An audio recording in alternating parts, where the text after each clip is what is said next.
पहला सवाल यही है पूरे देश भर में कि कनाडा भारत से इतना क्यों चिढ़ता है, क्यों पिछले एक साल से बार बार भारत के खिलाफ लगातार जहर उगल रहा है?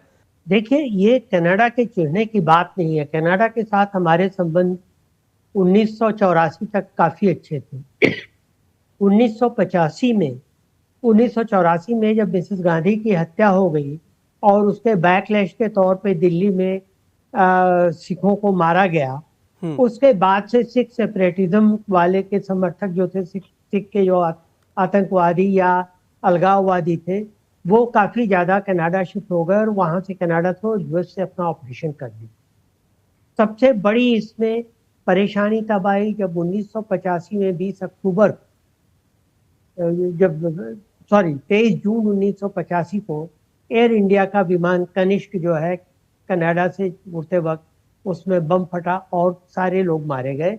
और ये माफ कीजिएगा, और ये अंदाजा था कि इसमें कनाडियन सिख सेपरेटिस्ट का हाथ।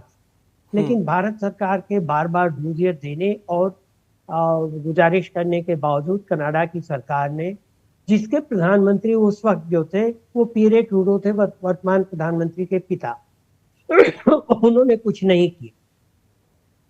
तब से कनाडा के साथ संबंध हमारे बहुत अच्छे तो नहीं रहे, लेकिन यह है कि कनाडा जाने वाले भारतीयों की संख्या लगातार बढ़ती गई, क्योंकि कई भारतीय तो एक तो वहाँ कनाडा में परमानेंट रेजिडेंसी मिलना आसान हो जाता था कंपैरेटिवली, और दूसरे ये कि वहाँ स्टूडेंट्स के लिए फीस कम थी अगर आप संयुक्त राज्य अमेरिका या यूके के साथ तुलना करें, तो इसलिए लोगों की संख्या ज़्यादा बढ़ने।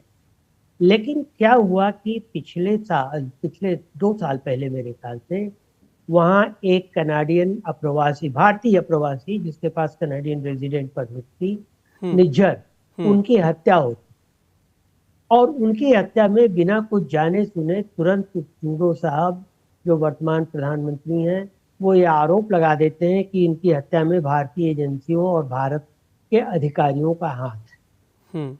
हमने उनसे कहा कि आप इसका हमें सबूत दीजिए, हम कोशिश करेंगे, हम इस पे देखेंगे, अगर सबूत सही है तो हम जरूर कार्रवाई करेंगे।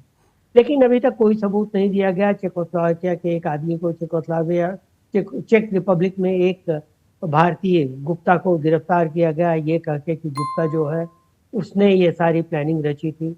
उसके बाद भी बार बार हम कहते रहे, लेकिन हमें कोई सबूत नहीं दिया गया।